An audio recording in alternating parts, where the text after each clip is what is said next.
రోజు special leg piece నెక్కలు కలిపి ఒక గ్రేవీ చేస్తున్నాను.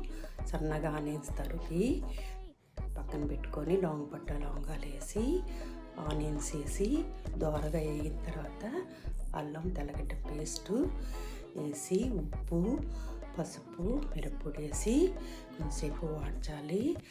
వాడ్చిన తర్వాత టమాటాలు వేసి వాటిని వాడ్చి మనము పక్కన పెట్టుకున్న లెగ్ పీసు నెక్ పీసులు అవన్నీ ఆ మసాలా దాంట్లో వేసి కొంచెం వాడ్చిన తర్వాత ఈరోజు స్పెషల్ ఏంటంటే జీడిపప్పు పలుకులు మిక్సీలో వేసి ఆ పాల్ని వేసి గ్రేవీ చేస్తున్నాను.